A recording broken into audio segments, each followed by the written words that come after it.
الحمد للہ وکفا وسلام علی عباده الذین اصطفى اما بعد فاعوذ باللہ من الشیطان الرجیم بسم اللہ الرحمن الرحیم وقاتلوا فی سبیل اللہ الذین یقاتلونکم اما بعد۔ عزیز سامعین کرام، آج کا جو ہمارا موضوع ہے، حالات حرب میں، حالات جنگ میں ایک مسلمان کی ذمہ داری کیا ہے۔ بطور پاکستانی ہماری ذمہ داری کیا بنتی ہے کہ اگر پاکستان پر جنگ لاگو ہو جاتی ہے، اسلامی تعلیمات اس کے بارے میں کیا ہے، وطن سے محبت کا اسلامی نظریہ کیا ہے، اور اسی طرح جنگ کے اخلاقی اصول، اس پہ بھی ہم تھوڑی بات کریں گے۔ اسلام سلامتی کا مذہب ہے اور مسلمان سلامتی کا علمبردار ہے، اس لیے نبی کریم صلی اللہ علیہ وسلم کی ساری تعلیمات میں ایک مسلمان کی جو خوبیاں بیان فرمائی گئی ہیں وہ یہی تھی، خیر الناس من ينفع الناس، تم میں سے بہترین شخص وہ ہے کہ جس سے لوگوں کو نفع پہنچے۔ آپ نے فرمایا تم میں سے بہترین شخص وہ ہے جس کے ہاتھ اور زبان سے دوسرے مسلمان محفوظ رہیں۔ جہاں اسلام ایک سلامتی اور محبت کا مذہب ہے، تو آپ شروع کے دنوں سے ہی یہ دیکھ رہے ہیں، اسلام سے نفرت کرنے والے بھی بھرپور اسلام سے نفرت کرتے ہیں۔ آپ دیکھ لیں کہ غزوہ بدر مسلمان لڑنے نہیں آئے، وہ کتنے 100 کلومیٹر ایک ہفتے کا سفر طے کر کے غزوہ بدر لڑنے آئے۔ غزوہ احد آپ دیکھ لیں، وہ بھی اسی طرح کی غزوہ ہے، مسلمانوں نے پہل نہیں کی بلکہ وہ سینکڑوں میل چل کے جنگ کے لیے آئے۔ کفر کا اس کی شکل اس طرح ہوتی ہے کہ اس میں نفرت اور ظلم اور جبر پایا جائے۔ آپ اس کی ذرا مثال دیکھیں، یہودی جو اپنے آپ کو یہ کہتے ہیں کہ نحن ابناء اللہ و احباؤہ، وہ جو اللہ کے بیٹے بنے بیٹھے ہیں اور اللہ تعالیٰ کے بارے میں یہ دعویٰ رکھتے ہیں کہ اللہ تعالیٰ ان سے محبت فرماتے ہیں، لیکن وہ دیکھیں کہ وہ کتنے درندے بنے ہوئے۔ دنیا میں ظلم اور بربریت کرنے والی اگر کسی قوم کو آج کے دور میں مینشن کیا جائے تو وہ یہود ہیں۔ انہوں نے چنگیز اور ہلاکو خان کے بھی جو ریکارڈ توڑے۔ تو جو قوم ظالم ہو، ظلم کرے، وہ حق پہ آ سکتی ہے۔ ہم بھی 50 ملک ہیں، کیا پاکستان یا دوسرے کسی بھی ملک نے کسی بھی اور ملک پہ کبھی ظلم کیا ہے؟ یہ سوچتے تک نہیں۔ کسی کے اوپر، کسی منارٹی کے اوپر، اقلیتوں کے اوپر ظلم کرنا، ہمارے علاقے میں بھی تو عیسائی رہتے ہیں، کبھی کسی نے کوئی فساد کیا ہے؟ بلکہ ان کی تو قبریں بھی ہمارے قبرستان میں، کسی نے اعتراض نہیں کیا، بلکہ وہ ہماری مساجد میں بھی آتے ہیں۔ رمضان میں اس مسجد میں بھی وہ آتے تھے، اچھا وہ ہر مسجد میں ہی جاتے ہیں، کبھی کسی نے ان کو روکا نہیں ہے۔ تو اقلیتوں کے ساتھ ہمارے وہ یہاں پہ محفوظ، خود کو محفوظ سمجھتے ہیں، آج تک کسی نے بھی ان کے ساتھ زیادتی نہیں کی۔ اسلام کی تعلیمات بھی یہی ہے کہ زیادتی اور جبر نہیں کرنا، بلکہ ان کے ساتھ اعلیٰ اخلاق کا مظاہرہ کریں اور ان کو اسلام کی خوبیاں عملی طور پر کر کے دکھائیں، تاکہ وہ بھی اسلام سے کیا ہے، سرفراز ہو سکیں، مستفیض ہو سکیں۔ دعوت بھی ظاہر ہے کہ ایک اسلام کا شعبہ ہے، ان کو خوبصورت طریقے سے اسلام کی دعوت بھی دی جائے۔ تو بہرحال ہمارا چونکہ ایک علاقہ، ہم زیادہ سویلائزڈ لوگ ہیں، تو ہمارے علاقے میں اس طرح کا کبھی وقوع نہیں ہوا کہ جس میں مسلمانوں نے کبھی بھی کسی کے ساتھ زیادتی کی ہو۔ تو یہ بھی ہمارا جو ہے اسلام پرست ہونے اور ایک سویلائزڈ ہونے کی بہترین دلیل ہے۔ ہم کوئی جہل اجاڈ نہیں کہ کسی کے ساتھ زیادتی کریں اور اسلام سے مزید ان کو نفرت کا باعث بنے۔ تو بہرحال یہ پاکستان کے اکثر علاقوں میں یہی رویش ہے۔ بعض اوقات غیر ملکی اور بعض جہل لوگوں کی سرپرستی جب حاصل ہوتی ہے تو اس طرح کی وارداتیں کرنے کی کوشش بھی کی جاتی ہے، تو جس کا ہر مکتب فکر اس کا بخوبی کیا کرتا ہے، وہ اس کا رد کرتا ہے۔ عزیز سامعین کرام، یہ جو آیت کریمہ جس کی میں نے تلاوت کی، یہ سورہ البقرہ کی ہے، وَقَاتِلُوا فِي سَبِيلِ اللَّهِ، اور تم اللہ کی راہ میں لڑو۔ کن سے؟ الَّذِينَ يُقَاتِلُونَكُمْ، جو لوگ تم سے لڑتے ہیں ان سے تم کیا کرو؟ لڑو۔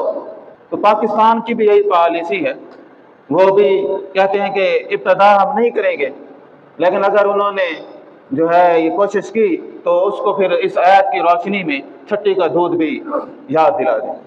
تو یہاں پہ چونکہ حکم ہے تو ہر آدمی، پہلے بھی آپ دیکھ لیں کہ ایک مسلمان کا جذبہ کتنا، وہ کوئی ہندوؤں بنیوں کی طرح ڈرپوک قوم تھوڑی ہے ہم، نہ کوئی ان کی گیدڑ بھپکیوں سے ہم ڈرنے والے ہیں، بلکہ قرآن کو پڑھیں تو فرمایا کہ وہ لوگ جو آپ سے لڑتے ہیں پھر آپ ان سے خوب لڑیں۔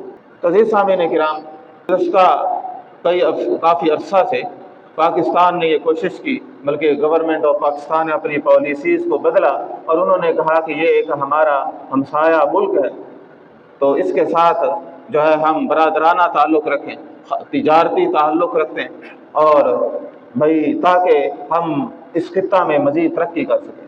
لیکن جب سے وہ RSS جو ہے وہ حکومت میں آ گئی، BJP ایک سیاسی جماعت ہے جو نریندر مودی کی وہ جماعت ہے، تو ان کے سارے اعلیٰ کار RSS کے۔ اچھا، جب وہ جماعت آئی ہے تو پاکستان نے تو پوری کوشش کی کہ ہم ہمسایہ والے تعلقات رکھیں، لیکن ان کی جو بیسک آئیڈیالوجی ہے، ان کا جو طرز فکر ہے، وہ یہ اینٹی پاکستان اور اینٹی اسلام ہے۔ وہ یہ نہیں چاہتے کہ وہ کوئی سیکولر سیاسی جماعت نہیں کانگریس کی طرح، بلکہ وہ ایک خالص ہندوتا تحریک ہے۔ ان کا نظریہ بھی اسی بات پہ ہے کہ بھئی ہم، یہ بھارت ہے اور یہ جتنے بھی ملک ہیں، پاکستان ہے، بنگلہ دیش ہے، اور نیپال اور بھوٹان کے علاقے ہیں، افغانستان کا کچھ علاقہ ہے، یہ سارا جو ہے یہ ہمارا دیش ہے۔ جس طرح یہودی خواب دیکھ رہے ہیں ہیکل سلیمانی بنانے کی اور اسرائیل کو ایک بڑی اسٹیٹ بنانے کی، تو یہ بھی اسی طرح کہتے ہیں کہ جب ہم یہ کام کر لیں گے تو پھر جو ہے ہم عروج پا جائیں گے۔ تو بھائی ان کی یہ فکر ہے، وہ کبھی بھی پاکستان سے دوستانہ تعلقات، کیونکہ ان کی آئیڈیالوجی یہی ہے، وہ یہ کہتے ہیں ہمارا اٹوٹ انگ ہے۔ اب آپ اس کو کیا سمجھیں؟ ان کے جو سیاسی عزائم ہیں، ان کی جو ساری تخریب کاریاں ہیں، تو اب وہ پاکستان کی یہ جو پالیسی ہے کہ ہم تجارتی پالیسی رکھیں، دوستانہ، یہ کسی کام کی نہ رہے گی، کیونکہ وہ آپ کا مد مقابل اس پالیسی کو جوتے کی نوک پہ رکھتا ہے۔ اب وہ کوشش کر رہے ہیں کہ اگریسو ہو کر کسی نہ کسی طریقے سے، کسی نہ کسی بہانے سے، کسی نہ کسی وجہ کو بنا کے وہ پاکستان چونکہ وہ چبھتا ہے، حالانکہ پاکستان کی کوئی اپنا جو ہے وہاں کے یہ دین کے کھمبے تھوڑے ہیں، لیکن پھر بھی اگر عالم اسلام کا کوئی بڑا ملک ہے تو وہ یہی ہے۔ تو پاکستان نے ہر طرح سے ہر اسلامی ملک کے ساتھ وہ ہمیشہ کھڑا رہا، کبھی کسی کے ساتھ زہری اور کسی کے ساتھ پوشیدہ، لیکن ہر دم پاکستان نے یہ کوشش کی ہے کہ اپنے ایک فریضے کو ادا کرنے کی۔ تو بہرحال اب وہ پاکستان کو تو وہ ذرا بھی پسند نہیں کرتے، ان کی تو پوری آئیڈیالوجی یہی ہے کہ اس کو کہیں کھا جائیں۔ اسی طرح پھر ان کی پوری آپ انویسٹمنٹ دیکھ لیں، خاص طور پہ بلوچستان کے اندر جو ہے TLP کو آپ دیکھ لیں یا BLA کو دیکھ لیں، تو اب پتہ ہے آپ کو کہ بھئی بلوچستان کی آبادی ہمارے شہر سے بھی کم ہے، پورے جو ہے پورے بلوچستان کی آبادی ہمارے شہر سے کیا ہے، کم ہے، اور اس کا رقبہ دیکھیں وہ آدھا پاکستان ہے۔ تو یہ ساری ان کی مثال جو ہے نا، وہ جھوٹ پہ، وہاں سڑک بنانی ہو نا تو وہ سڑک نہیں بننے دیتے، بلکہ وہ ایک صاحب تھے، انہوں نے وہ سنا رہے تھے، کہتے ہیں وہ اتنے مثال سیوالائز لوگ ہیں کہ وہاں پہ وہ بلڈوزر خراب ہو گیا نا سڑک بنانے والا، کوئی پورے صوبے میں مرمت کرنے والا بھی نہیں تھا۔ پھر جی وہ بنانے والا مستری لے آئے، جی کہاں سے لیں؟ کراچی سے۔ اب وہ مستری کوئی نہیں جاتے پہ، وہ جان کا خطرہ ہے، تو اس کو ایک گاڑی آگے اور ایک پیچھے، وزیر اعظم ہماری سیکورٹی دے کے مستری کو لے کے آ رہے، چھوٹے سے چھوٹا کام بھی وہاں عظیمت بن جاتا ہے۔ تو وہ لوگ مثال اس طرح سے سیولائز نہیں ہیں۔ اچھا، ان میں بھی جو پختون ہیں وہ سیولائز زیادہ ہیں، بلوچ ہیں ان میں کچھ ہیں اور کچھ بالکل بھی فارغ ہیں، کیونکہ ان کے پیچھے صدیوں کا ایک پورا ٹراما ہے، صدیوں کی ان کی ہسٹری ہے۔ ان کے ہاں یہ بجلی کا مکینک کوئی نہیں ملے گا، کوئی ایک بندہ بھی، مستری بھی کوئی نہیں، کوئی کام بھی وہ نہیں کرتے، سارا دن فارغ، کوئی ایک کام بھی، بلکہ وہ گورنمنٹ آف پاکستان ہر سردار کو پیسے دیتی ہے اور وہ بھئی تنخواہیں دے رہے ہیں۔ وہ ایک معاہدہ ہے نا فوجی، وہ سول ہوں گے، ان کے تنخواہیں بھی اور روٹی کا خرچہ بھی وہ سارے مفت کی کھاتے ہیں۔ اب وہ ان کو باہر سے ڈالر بھی مل رہے ہیں، اب روپے اور ڈالروں میں کتنا فرق ہے؟ تو وہ ڈالر کی چمک دیکھ کے تو چونکہ وہاں پہ کوئی مذہبی بھی وہاں پہ کوئی گہرائی ہے نہیں، تعلیم نہیں ہے، نہ مذہب ہے، نہ کوئی سویلائزیشن اس طرح کی آرگنائز ہے، بلکہ وہ جتنا فنڈ آتا ہے وہ سارے بڑے لوگ کھا کے اور پھر وہ پاکستان کے اندر جی یہ ہمارے حقوق ہیں، ہمارے ہیں، گیس ہمارا کھا رہے ہیں۔ بہار میں تو کوئی ہے جو گیس جو ہے فری استعمال کر رہا، کتنا مہنگا ہمیں پڑ رہا ہے۔ تو بھئی یہاں کے جتنے لوگ ہیں وہ چاہے وہ بجلی استعمال کریں، چاہے وہ گیس استعمال کریں، چاہے وہ پاکستان کی کوئی چیز استعمال کریں، ہم تو باقاعدہ بل دیتے ہیں نا، تو مفت تھوڑی یوز کر رہے ہیں، تو وہ بھی گورنمنٹ آف پاکستان کو واپس جاتا ہے، جو ان کا ایک طریقہ کار ہے۔ تو کوئی بھئی ہم کھاتے تو یہ کہتے ہیں نا بھئی مفت کھا رہے ہیں، بھئی گیس جو ہے نا ہماری استعمال کر رہے ہیں، تو بھئی ہم کو مفت تھوڑی کر رہے ہیں۔ اور آج کل کتنی مہنگی ہے بجلی پاکستان میں، کتنی مہنگی ہے۔ تو یہ سارے ان کے ڈرامے ہیں عام لوگوں کو خراب کرنے کے لیے۔ تو بھئی اگر آپ ایک دشمن ملک، تو ایک بلوچ سردار سنا رہے تھے، وہ باہر ہی رہتے ہیں، تو کہتے ہیں کہ ہمیں وہ کہتے تھے کہ آپ ہمارے ساتھ ملے پاکستان کے خلاف۔ تو میں نے کوئی کتابیں پڑھی تو وہاں پہ RSS کی پالیسی دیکھی، تو انہوں نے کہا کہ میں نے پڑھا کہ ابھی تو وہ کہہ رہے ہیں کہ آپ پاکستان کے خلاف ہو رہے ہیں، کہ جب ہم خلاف ہو جائیں گے تو پھر یہ ہمیں بھی مار ڈالیں گے، ہمارے ساتھ کہیں۔ ان کے تو پورے سلیبس میں یہ بات ہے ہی نہیں، ہم بھی تو مسلمان ہیں نا۔ اب بلوچ جتنے بھی ہیں تو مسلمان، تو کیا انڈیا ان مسلمانوں کو قبول کرے گا؟ وہ تو وقتی طور پر ہمیں لڑانے کے لیے، بھائی وہ بھی بلوچ ہمارے بھائی ہیں نا، مسلمان ہیں، تو بلوچوں سے لڑانے کے لیے وہ اپنے بھائی پیسوں دے کر اور ہتھ کنڈے کر رہے ہیں۔ لیکن اگر وہ پاکستان سائڈ پہ ہو جائے یہ، پھر وہ ہندوستان بلوچوں کو چھوڑے گا؟ تو وہ بنیا کسی کو چھوڑتا ہے؟ تو بہرحال یہ ان کی ایک خام خیالی ہے، ناکام کوشش ہے۔ تو بہرحال مسلمان کی یہ غیرت ایمانی ہے کہ وہ کبھی بھی کسی ظالم کے سامنے جھکتا نہیں ہے۔ ہم ظلم نہیں کرتے لیکن ظلم سہتے بھی نہیں ہیں۔ تو باقی یہ زندگی ہے، یہ جان ہے، یہ آنی جانی چیزیں ہیں، اور اس کی زیادہ فکر بھی نہیں کرنی چاہیے۔ یہ اللہ تعالیٰ کی دین ہے۔ یہیں ادھر ہی ممبر پر موت آ جائے تو پھر کیا کوئی روک سکتا ہے؟ بھائی کوئی روک نہیں سکتا نا۔ تو بھائی یہ انسان کو اس کی پرواہ نہیں کرنی چاہیے، بلکہ اپنی ذمہ داریوں کو سامنے رکھنا چاہیے۔ بطور مسلمان میرے اوپر ذمہ داری کیا؟ تو بھائی یہ جو حب الوطنی ہے نا، یہ بھی کیا ہے؟ یہ ہمارے ایمان کا ایک حصہ ہے، وطن سے محبت، بلکہ اسلام کا تو ایک جامع اصول ہے۔ تو وہ یہی ہے کہ بھائی یہ جس چیز پہ مسلمانوں کا قبضہ ہو جائے وہ مسلمانوں کی ہے، یہ نہیں ہے کہ پیچھے ہٹ جائیں، آگے آ جائیں، پیچھے جی چلو سلو کے پیچھے نہیں۔ اسلام کا یہ اصول نہیں ہے، اور ہر مسلمان پہ یہ فرض ہے کہ وہ اپنی جان، مال، عزت اس کی حفاظت کرے، اور اسی طرح اپنے ملک کی بھی کیا ہے؟ حفاظت کرے۔ تو بہرحال اللہ تبارک و تعالیٰ نے فرمایا وَقَاتِلُوا فِي سَبِيلِ اللَّهِ۔ تو وہ مومن کی شان کیا ہے؟ وہ اللہ تعالیٰ کی راہ میں وہ لڑتا ہے، بھاگتا نہیں ہے۔ اور فرمایا کن سے؟ الذین یقاتلون۔ وہ قرآن مجید کی آیات نکالتے ہیں غیر مسلم جس میں جہاد کا یا ایسی مثال سچویشن کا ذکر ہے کہ کافروں کو جہاں پاؤ وہیں قتل کر دو، سچویشن بھی دیکھنی ہے۔ فتح مکہ کر رہے تھے، کتنے کافروں کو مسلمانوں نے قتل کر دیا؟ بھائی ایک جو ہے وہ آپ کے اسٹیٹ میں ہے تو کون کسی کو قتل کرتا ہے؟ وہ تو حالت حرب میں ہے، حالت جنگ میں ہے، اور وہ لوگ جو سازشی ہیں، وہ لوگ جو اسلام کو مٹانے کی کوششیں کرتے، ایک عام غیر مسلم کو کیا کہنا ہے؟ بلکہ اس کی تو حفاظت کا ذمہ بھی اسٹیٹ کے اوپر ہے۔ ہاں ایک وہ آدمی جو بھائی غیر مسلم بھی ہو اور وہ اسٹیٹ میں بھی رہتا ہو لیکن وہ اسٹیٹ کے خلاف ہو، اور پھر تو وہ مسلمان بھی خلاف ہو، اس کو بھی سزا ہے، تو وہ خدا کے وہ غیر مسلم ہو۔ تو جو لوگ امن سے رہتے ہیں ان کے ساتھ امن کا رویہ، اور جو لوگ پھر اپنی ابلیسیت پہ آتے ہیں تو فرمایا کہ ان سے پھر آپ نے کیا کرنا ہے؟ جو آپ سے لڑے پھر آپ نے پیٹھ نہیں دکھانی، پھر آپ نے پیٹھ نہیں دکھانی، تو پھر آپ نے ان سے لڑنا ہے۔ تو یہ بھی ایک طریق ہے۔ تو بہرحال آپ صلی اللہ علیہ وسلم نے فرمایا کہ اگر آپ حالات جنگ میں ہی ہوں لیکن آپ اخلاق کا دامن ہرگز نہ چھوڑیں، اخلاق کا دامن ہرگز نہ چھوڑیں۔ حالات جنگ میں بھی جو ہے یہ میں پڑھتا ہوں، دشمن کے ساتھ بھی عدل و اخلاق کا دامن نہ چھوڑنا۔ یہ اور اسی طرح صلی اللہ علیہ وسلم نے، یہ بخاری کی ایک حدیث ہے 2810 کہ جو شخص اس لیے لڑے کہ اللہ کا کلمہ بلند ہو وہی اللہ کی راہ میں لڑنے والا۔ فرمایا کہ جو آدمی کس لیے لڑتا ہے؟ اللہ کے کلمہ کو بلند کرنے کے، بھائی مسلمان نہ ہو تو کلمہ کون بلند کرے؟ اسلام تو مسلمانوں سے ہے نا۔ تو اور مسلمان جب کسی کے ساتھ جبر اور زیادتی نہیں کرتے تو کسی کو پھر ضرورت بھی اجازت بھی نہیں ہم دیں گے کہ وہ کسی بھی مسلمان کے ساتھ یہ رویہ اختیار کرے۔ اسی طرح آپ نے فرمایا عدل اور اخلاق کا دامن بھی کبھی نہ چھوڑے، اور یہ مسلمانوں کی ایک تاریخ رہی ہے۔ مسلمان ایسے کوئی ہلاکو یا چنگیز نہیں یا کسی کا مثال وہ ایسے کسی کے اوپر ناجائز ظلم کریں۔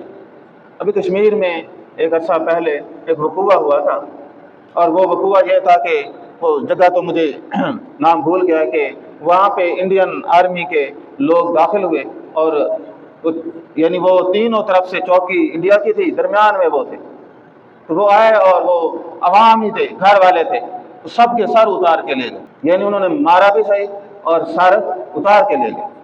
22 لوگوں کو انہوں نے اسی طرح کیا۔ اب وہ جب ان کو پتا چلا یہ تو ظلم تھا، پھر پاکستانیوں نے کیا کیا، انہوں نے وہ تینوں چوکیوں کے فوجیوں کے سر کاٹے اور پورے شہر میں کشمیر میں انہوں نے دوڑا اور بتا دیا کہ اگر آئندہ تم نے یہ کوشش کی اپنی حیوانیت دکھانے کی تو تمہارے کسی بھی فوجی کا سر پہ نہیں دیں۔ اس وقت سے پھر انڈین ڈر گئے کہ جب انہوں نے وہ جتنے تھے زیادتی کرنے والے فوجی وہ چوکیوں پہ تھے سارے انہوں نے مار ڈالے، اور مار کے سارے لے کے گاڑیوں پہ انہوں نے لٹکا دی۔ ایک اور فوجی سناتے تھے، کہتے تھے وہ بھی اسی سیکٹر میں کبھی جاتے تھے، تو خیر وہ چونکہ آفیسر تھے وہ سناتے تھے کہ بھائی یہ جاتے اور ان کا سر اتار دیتے، تو میں ان کو سمجھایا کہ بھائی سر ادھر ہی رکھ کے آ کرو، البتہ خنجر مجھے دے دیا کرو، جس خنجر سے تم ان کا سر اتارتے ہو وہ جمع کرا دیا کرو بطور تحفہ، لیکن یہ سارے سر ادھر ہی رکھا کرو۔ اسلام کا ایک طریقہ ہے نا لڑائی کا، تو یہ نہیں، اور اتنی کسی کی توہین بھی چاہے دشمنی ہو تو نہیں کرنی چاہیے۔ ہاں وہ لوگ جو ظلم کرتے تھے ان کو تو پھر ظاہر ہے کہ ذرا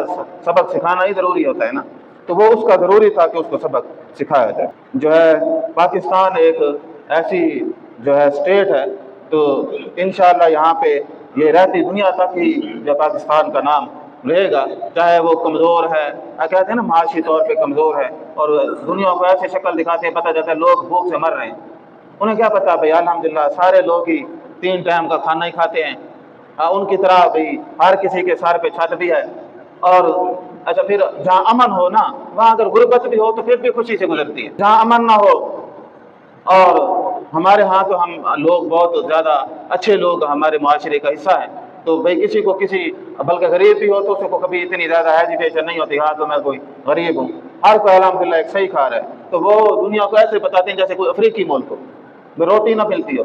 الحمدللہ آپ سارے بیٹھے ہیں، کبھی ایسا وقت ہے کہ یہاں کھانا نہ ہو، الحمدللہ سب کو رزق بھی وافر مل رہا ہے، سکون سے بھی رہ رہے ہیں، تو یہ پروپیگنڈے ہوتے ہیں، اور وہ جو اپنے آپ کو بڑا وہ ترم خواہ سمجھتے ہیں، وہاں تو واش روم تک نہیں ہے۔ بھائی انڈیا میں کتنے گھر ہوں گے جہاں واش روم 300 گھر کا ایک واش روم، پوری بستی میں واش روم بھی نہیں ہے، ان سویلائز لوگ ہیں، صبح وہ ساری عورتیں الگ لائن بنا کے کھڑی ہیں، نہانا تو پتہ نہیں کب نہاتے ہوں گے، جو لوگ گوموت پیتے ہوں کتنے سویلائز ہوں گے۔ بھائی گائے کا پیشاب پینا یہ کوئی کتنی بڑی کراہت والی چیز ہے، بھائی تم اتنے کھاتے پیتے ہو تو کھانا گائے کا منہ ہے یا پینا یا گوبر کھانا ہے؟ ایک آدمی ان کو بتا رہا تھا کہ بھائی گائے کا جو بچہ ہوتا ہے نا وہ بھی اسے اتنا پتا ہوتا ہے کہ بھائی میں نے موت پینا ہے یا دودھ پینا ہے۔ بھائی گائے کا جو بچہ ہوتا ہے اسے پتا ہوتا ہے نا بھائی پیشاب پینا ہے میں نے دودھ پینا ہے، تو جس کو اللہ نے آسان بنایا وہ کہتے ہیں نہیں ہم نے جو ہے کیا کرنا ہے،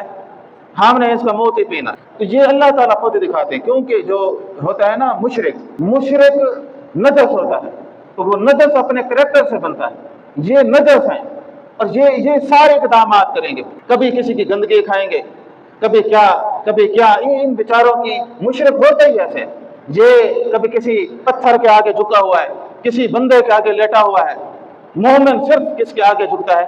اللہ تعالیٰ کا۔ اچھا ان کو پھر جتنا بھی وہ صاف ستھرا ہوگا نا، سویلائز ہوگا مشرک، وہ پھر بھی کہیں نہ کہیں آپ اس کو دیکھیں گے وہ گندگی کو لازمی، کوئی گھوڑے کے جھوٹے کھا رہے ہیں، جھوٹا کر کے برکت ہوتی ہے نا گھوڑوں کا جھوٹا، کوئی گاؤں کا گائے کا اور کوئی کسی کا، تو جس کے اندر شرک آتا ہے پھر وہ بچ نہیں سکتا، وہ اپنے کردار سے دکھاتا ہے کہ میں خود جس اللہ نے کہا ہے اسی طرح میں ہوں۔ ایک انڈین اداکار ہے وہ بھی ہندو ہیں، تو اس کا نام ہے پریش راول۔ اب یہ ایک اپنے انٹرویو میں ایک بات بتا رہا تھا، تو کہتا ہے کہ میری اس کی پتہ نہیں ٹانگ ٹوٹ گئی تھی یا پتہ کیا مسئلہ ہوا تھا، ہڈی ٹوٹ گئی تھی، تو کہتے ہیں کہ وہاں مجھے ایک آدمی نے کہا کہ تو اپنا پیشاب پی، اپنا منہ پیو گے تو یہ نا 2 مہینے میں صحیح ہونا ہے نا، تو یہ مہینے میں صحیح ہو یا ہفتوں میں، تو کہتے ہیں بھائی اس نے مجھے بتایا کہ صبح صبح جو ہے نا اپنا مود پینا. تو پھر میں نا صبح صبح پیتا تھا، وہ پھر صبح پیتا بھی تھا. کہتے ہیں میں نے 1 ہفتہ پیا، ڈاکٹروں نے چیک کیا، انہوں نے کہا کہ پتہ نہیں کیا خوراک کھائی ہے کہ ہڈی ٹھیک ہی ہو گئی ہے. اب وہ بھائی لیجنڈ اس کو کہا جاتا ہے نا، ذلیل اتنا ہے کہ وہ اپنا پیشاب پی رہا ہے. یہ ان کی عقل ہے. ان کو کسی نے نہیں بتایا کہ وہ کتنے جراثیم ہوتے ہیں، کتنی گندگی ہوتی ہے. تو اللہ تعالیٰ بتاتے ہیں مومن کو ہے، مومن کے تو کپڑوں پہ لگے، جسم پہ لگے، خود پہ ہی لگے تو وہ پہلے نہاتا ہے، غسل کرتا ہے. صفائی ہماری تو کوئی عبادت اس طرح نہیں ہوتی بغیر وضو کی ہوتی ہے. آپ میں سے کوئی بیٹھا ہے مسجد میں جو بغیر وضو بیٹھا ہو، نہا کے نہ آیا ہو، صاف کپڑے نہ پہنے ہو، سب صفائی طہارت پاکی کے ساتھ بیٹھے ہیں. وہ کس طرح کا مذہب ہے جہاں پلیدی پی رہے ہیں؟ تو یہ اللہ کا شکر ادا کریں آپ، اسلام جیسا طہارت والا عفت والا مذہب ہمیں نصیب ہوا ہے. یہاں کے تو لوکل سیولائزیشن تو زیادہ ہندوؤں سے مسلمان ہوئی ہے نا. تو آپ دیکھ لیں کہ اگر وہ نہ ہوتے تو آج کے نتیجے کیا ہوتے؟ یہی گوبریں کھا رہے ہوتے اور بیماریوں کو علاج یہی ہو رہا تھا. انہوں نے کورونا کا علاج بھی گوبر نکالا تھا. کورونا ہے نا تو علاج جو ہے نا گوبر کر دے، گوبر جو ہے نا وہ کریں گے. تو جب جن کی آئیڈیالوجی، ان کی ثقافت، ان کا مذہب یہی ہو، پلیتی ہو، اچھا بشا پی جاتے ہیں، گوشت نہیں کھانا. جس نے فائدہ دینا ہے جو حلال ہے وہ نہیں گندگی کھا سکتے. گائے ہے اس کی گندگی کھانی ہے، اس کو کھانا ہے. تو بھائی یہ اللہ کے فیصلے ہیں. یہ جتنے گرے ہوئے تھے ان کا نصیب بھی ایسا ہے. اب وہ بیچارہ مود پی رہا ہے کوئی، تو یہ تو مسلمان کو زیب دیتا تھا؟ ہرگز اس طرح کی چیزیں زیب نہیں دیتی. تو عزیز سامعین کرام، اب قرآن مجید فرقان حمید کے اندر کئی چیزیں اللہ جل شانہ نے بیان فرمائی کہ اسلامی جنگ کے اصولوں کے حوالے سے عورتوں، بچوں اور بوڑھوں کو قتل نہ کرا. یہ بھی ایک بڑا آج کل یہ جدید نام نہاد فلاسفر اور سکالر وغیرہ جو خاص طور پہ میڈیا پہ بیٹھتے ہیں کہ جی سلطان محمود غزنوی چور تھا، یہ حسن نثار وغیرہ، محمود غزنوی یہ تھا، محمد بن قاسم یہ تھا. ان کو یہ سارے مجاہد چور نظر آتے ہیں، ان کو سارے مجاہد. اور یہ پوری انڈیا میں پوری وار ہے. یہ 10 سال پہلے سے یہ ساری باتیں شروع ہوئی. اب ہمارے بھی وہ ایک منسٹر میرے پاس آصف تھا، وہ بھی غزنوی کے بارے میں یہی کہہ رہا تھا. تو یہ سارے جہل الاجل ہیں. یہاں ہمارے علاقے میں محمد بن قاسم آئے تھے، سورج کنڈ کا مندر تھا، سینکڑوں من سونا تھا، سینکڑوں من سونا. محمد بن قاسم نے تو اس مندر کو کچھ نہیں کہا. یہ تاریخ پڑھی ہے، کتنی کتابوں میں لکھا ہوا ہے. اسلام کے آنے کے 500 سال بعد بھی وہ سونے سے بھرا رہا. وہ خراج لیتے تھے، وہ چور ڈاکو تھے. محمود غزنوی ڈاکو تھا. محمود غزنوی کا علاقہ دیکھے، وہاں پہ کچھ ہے؟ جتنا کچھ تھا محمود غزنوی تو یہیں کے دے کے گئے، وہ کوئی ساتھ لے کے گئے تھے. یہ سارے اصل میں بیچارے شوبدہ باز ہیں، ڈرامے ہیں. جتنے بھی اس برے صغیر کے ہیرو تھے مسلمان، سب پہ یہ کوشش کر رہے ہیں کہ بھائی ہم بات کریں. رافضیوں کو یہ تکلیف ہے وہ اہل سنت ہے، اس لیے ان کو تکلیف ہوتی ہے کہ بھائی ان کو کریں کسی نہ کسی طریقے سے. اب جی اکبر وہ تھا، شاہ جہاں کے بارے میں کتنی انہوں نے کی. اورنگزیب عالمگیر جو بڑے بزرگ تھے، اتنے بڑے بادشاہ بڑے صغیر کے اورنگزیب عالمگیر جن کو ہمارے آبا رحمت اللہ علیہ کہتے تھے، ان کے بارے میں کتنی بکواسیں کرتے رہے. ہندو کتنی بکواسیں کرتے رہے. لیکن یہ جب انہوں نے اعتراض کیا بھائی راجہ بھاڑا مال پہ اور بڑے بڑے ان کے ہندو جو ان کے چمچا گیری کرتے تھے، پھر ان کی چپ ہوئی ہے کہ بات آگے نہ پھیل جائے. ان کے ہیرو کون ہیں؟ تو یہ مسلمانوں کے اوپر ان کا ایک خاص ایجنڈا ہے. یہ نام نہاد اسکالر بھائی غزنوی یہ تھا اور فلاں تھا. بھائی ایک حکومت ان کو سیولائز کس نے کیا؟ بھائی جب مسلمان یہاں پہ آئے تو یہ تو ننگے پھرتے تھے. ان کی سیولائزیشن کیا تھی؟ بھئی ان کی تو خواتین مرد نماز بھی نہیں پہنتے تھے. ابھی بھی کاشی کا میلہ آپ دیکھیں اور یہ جو ہے 1 لاکھ سادھو ہوتے، ننگا ویڈیو بھی دکھا رہے ہو، کوئی اس میں وہ نہیں ہوتی، ننگے آتے ہیں. اور ان کے جو بڑے ہیں بڑے پنڈت، ان کی شکلیں آپ دیکھیں. تو اللہ کا شکر ادا کرتے ہیں مسلمان ان کو دیکھ کے. اور سارے پتہ نہیں رنگ بھرے ہوئے ہیں، کسی نے ماتھے پہ اور بال ایسے اور پتہ نہیں کیا کیا، تو جو خود ننگا پھر رہا ہے. تو ہمارے ہاں مثال یہ ساری باتیں ہم اگر اس کا ایک تجزیہ کریں تو آپ کو نظر آئیں گے. تو بطور مسلمان جس طرح قرآن مجید نے کہا کہ وقاتلوا فی سبیل اللہ، آپ نے اللہ کی راہ میں لڑنا ہے. ایسے نہیں لڑنا الذین یقاتلونکم، جو لوگ آپ سے لڑتے ہیں ان سے. تو پھر ظاہر ہے کہ مسلمان بزدل نہیں ہو سکتا. تو مسلمان بزدل ہو سکتا ہے؟ مسلمان بزدل ہو ہی نہیں سکتا. مسلمان کے اندر بہادری ہے. تو بھائی ملک کا دفاع یہ بھی ایک ہماری ایک اسلامی ذمہ داری ہے کہ بطور مسلمان ہماری ایک ذمہ داری ہے. تو اس حوالے سے بھئی ہم تو چاہتے ہیں کہ ہم تو امن سے سکون سے رہیں، اور اسلام بھی ہمیں یہی درس دیتا ہے، لیکن جن کا درس فکر یہ نہ ہو تو ان کے ساتھ کیسے رہا جا سکتا؟ الحمدللہ ہم تو بہت زیادہ سویلائز لوگ ہیں، ہم 70 سال سے یہاں 78 سال سے ہیں، ہمارے ہاں بھی منارٹیز رہتی ہیں، کبھی ایک دفعہ بھی کسی نے ان کے اوپر بات نہیں کی۔ ہم تو ان کو پورا موقع دے رہے ہیں ان کی عبادات کا کرنے کا، اور ہم نے کبھی اپنے مساجد سے بھی نہیں روکا۔ وہ آتے ہیں مساجد میں، اس دن وہ جنازہ پڑھا رہا تھا، وہ کھڑا نہیں تھا مسجد میں، وہ عیسائی تھا، یہاں پہ بھی آتے تھے، رمضان میں بیٹھتے تھے، کبھی ہم نے اپنے مساجد سے بھی نہیں روکا۔ تو ہم تو سویلائز لوگ ہیں اور ہم چاہتے بھی امن ہیں، لیکن مسئلہ یہ ہے کہ آپ جس کے ساتھ امن چاہتے ہیں ان کی آئیڈیالوجی کیا ہے۔ اس آئیڈیالوجی کو میں کچھ آپ کے سامنے پیش کرنا چاہتا ہوں۔ یہ ایک جماعت ہے راشٹریہ سوائم سیوک سنگھ RSS، یہ 1925 میں یہ جماعت بنی تھی، گیوار نے اس کو بنایا تھا۔ اب یہ میرے خیال میں کچھ مہینوں بعد ان کی 100 سالہ تقریب ہونے والی ہے۔ اب وہ 100 سالہ تقریب کے چکر میں وہ کوئی نہ کوئی ہندوستان کا آئین بدلنا چاہ رہے ہیں۔ یہ 379 جو کشمیر کی تھی وہ انہوں نے تبدیل کر دی، کچھ نہ کچھ وہ آئینی طور پر کرنا چاہ رہے ہیں، یا پھر ان کی یہ ہے کہ بھئی یا پھر ہم کوئی حملہ کر کے جو ہے پاکستان کا کچھ اور حصہ اپنے ساتھ شامل کر کے ایک RSS کو گفٹ دے۔ اگر وہ کسی طرح کی بھی کوشش کرے گا انشاءاللہ وہ پہلے ناکام رہے گا۔ تو ہم نے تو 8-10 سال یہی کوشش کی کہ ان کے ساتھ ہمارے تجارتی تعلقات بھی ہوں اور ہمارے ثقافتی اور ہر طرح کے تعلقات ہوں، لیکن جس آئیڈیالوجی کے حامل اب حکومت میں بیٹھے ہیں تو وہ لوگ کبھی بھی نہیں چاہتے۔ ان کے اصول کیا ہیں؟ ان کا جو نظریہ ہے وہ ہے ہندوتوا۔ وہ کیا چیز ہے کہ وہ کہتے ہیں کہ یہ جو بھارت ہے یہ صرف ہندوؤں کا ہے، کوئی مینارٹی شنارٹی کا حق نہیں ہے۔ اور اس کے اندر یہ BJP ہے جس کی اب 10 سال سے حکومت ہے مودی کی، وہ اور اسی طرح وشو ہندو پریشد، بجرنگ دل وغیرہ، یہ ساری یہ جہادی تنظیمیں ہیں چھوٹی۔ ان کا کام یہی ہے کہ نظریہ ہے کہ یہ ملک ہندوؤں کا ہے، یہ پاکستان بھی کس کا ہے؟ بھائی ان کے نزدیک ہندوؤں کا ہے، بنگلہ دیش بھی ہندوؤں کا ہے، بنگال اور اوپر سے نیپال اور مالدیپ اور پھر یہ افغانستان کا کچھ علاقہ، یہ ٹوٹ آنگ ہے ہمارا۔ آئیڈیالوجی کیا ہے؟ وہ کہتے ہیں کہ یہ اس میں صرف حق ہے تو کس کا ہے؟ مسلمانوں کا۔ انہوں نے ایک کوشش کی کہ مسلمانوں کو دوسرے درجے کی شہریت دی جائے، اس کا نام ہے CAA، شہریت ترمیمی قانون تھا، اور ایک اور قانون انہوں نے لاگو کرنے کی کوشش کی، NRC جیسے قوانین کے ذریعے مسلمانوں کو بھارت کا غیر قانونی باشندہ قرار دینا۔ اور وہ اپنی عوام کو یہ پڑھا رہے ہیں کہ ہندو خطرے میں ہے، جس ملک میں 70% ہندو ہو اور اس کے بعد وہاں کا صدر بھی ہندو ہو، وزیر اعظم بھی ہندو ہو، فوج بھی ہندو ہو، ایڈمنسٹریشن بیوروکریسی سب ہندو ہو، خطرہ ان کو ہے۔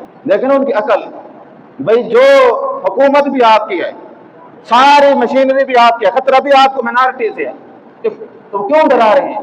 وہ فیوچر دکھا رہے ہیں کہ نہیں فیوچر میں یہ بڑھ جائیں گے، یہ ہم سے بھی زیادہ ہو جائیں گے۔ اور انشاءاللہ یہ آپ دیکھیں گے، یہ جو یورپ، یہ لندن میں آپ دیکھ لیں میئر کون ہے، پیرس فرانس کا کیپٹل آپ دیکھ لیں، ہر چوتھا بندہ مسلمان ہے، اور آنے والے یہ 60 سالوں میں یہ میجارٹی مسلمانوں کی یورپ میں ہوگی، اور ہندوستان میں بھی آنے والے دور میں یہی کام ہونے والا ہے۔ وہ اس کو دیکھ کے ڈرے بیٹھے ہیں کہ یہ اگر ہو گیا تو پھر ہماری گئی، ہماری ساری محنت گئی۔ تو وہ کوشش کریں کسی طرح سے ہم ان کو بے دخل کریں، کسی طرح سے ان کو ہم باہر بھگائیں۔ تو بھائی یہ سارے خواب ہیں، یہ کیا ہے؟ ان کے خواب ہیں۔ دیکھیں ہم نے جو ہزیمت پاکستان بنا کے جو نقصان اٹھانا تھا وہ اٹھا لی، لیکن آج کا پاکستانی نفع میں ہے۔ ہندوستان کے لوگ بیچارے پریشان ہیں، ہر وقت ان کو تانا اور تانے بازی اور پتہ نہیں کیا کیا، فلاں آپ نعرہ گئے، فلاں جو ہے نا آپ بندے ماترم پڑھیں، فلاں کریں، یہ ڈمکا، ہر روز ان کی آزمائش ہو رہی ہے، ہر روز۔ لیکن انشاءاللہ ان کا بھی وقت آئے گا اور ہم بھی ان کے ساتھ کھڑے ہیں۔ تو اب بنگلہ دیش انہوں نے بنایا تھا، کیا ہوا؟ 50 سال بعد وہ پھر ہمارے ساتھ ہو گیا، یہی ہوا ہے نا۔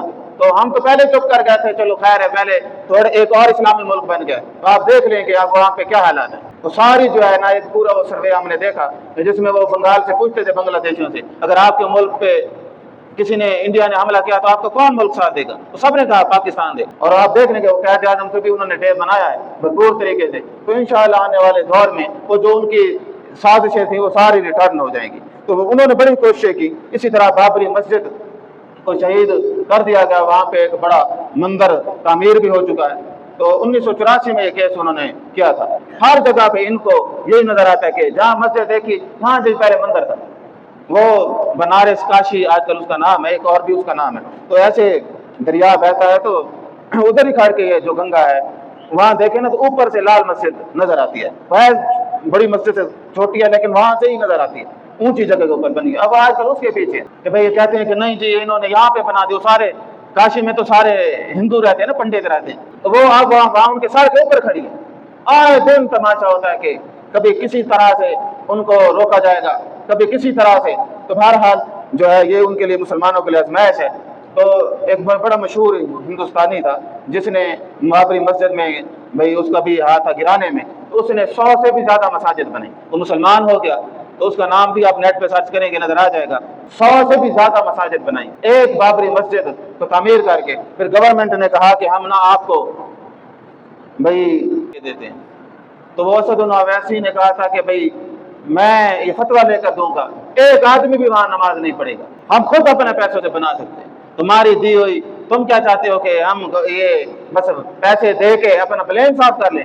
ہم خود بنا لیں گے، تم سے بھی بڑی مسجد بنا لیں گے، ہمیں کوئی ضرورت نہیں ہے، اور تمہاری بنائی ہوئی مسجد میں نماز تک نہیں پڑھی، کیونکہ وہ چاہتے تھے کہ بعد میں ڈاکومنٹیشن ہو جاتی نا، ہم نے تو ان کو فلاں زمین دے دی اور یہ دے دی وہ دے، انہیں کوئی ضرورت نہیں ہمیں یہ کرنے کی۔ اسی طرح آپ دیکھ لیں کہ وہاں پہ حجاب کی پابندی اور اس کے ساتھ مسلمانوں پہ آئے دن جو ہے وہ ان کے اوپر عذاب کی صورت کوئی نہ کوئی نازل کرتے رہتے ہیں۔ تو وہ ایک بڑا مشہور واقعہ ہوا تھا کہ وہ ایک کالج کی لڑکی کو حجاب کی وجہ سے وہ اتنے نوجوان ہندو اس کے سر پہ آ گئے، لیکن جب اس نے اللہ اکبر کی نعرے بلند کیے، آپ نے بھی وہ دیکھے ہوں گے، تو اس کا پھر منظر دیکھنے والا تھا۔ اس نے دوسرے لوگوں کو بھی کیا ہے اس بات کا حوصلہ دیا، چاہے وہ میجورٹی ہوں پھر بھی جو ہے نا ہم ان کے سامنے جھکے گے نہیں۔ اچھا وہ لڑکی خالی صرف یہ نہیں تھی کہ بھئی وہ بہادر تھی، اس لڑکی نے اسی سال گولڈ میڈل بھی لیا تھا، اس کالج میں پوزیشن لینے والے بھی وہی لڑکی تھی۔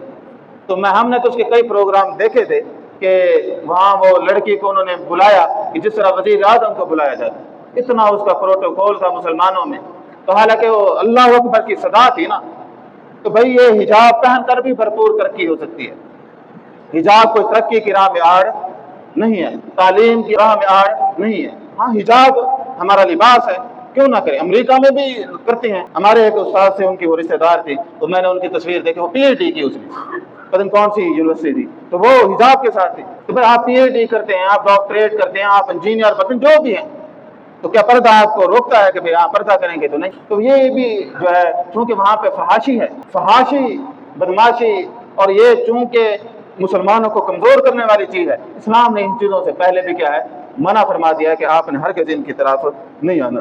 تو عزیز سامعین کرام، آج کی جو ہماری نشست تھی تو وہ یہ تھی کہ بطور مسلمان ایک مسلمان ہونے کی اس کے اوپر ریاستی ذمہ داری کیا ہے، اور جس طرح میں نے یہ شروع میں وہ ساری باتیں کی، بھئی ہمیں کسی کے اوپر ظلم کرنے کی تعلیم نہیں دی گئی۔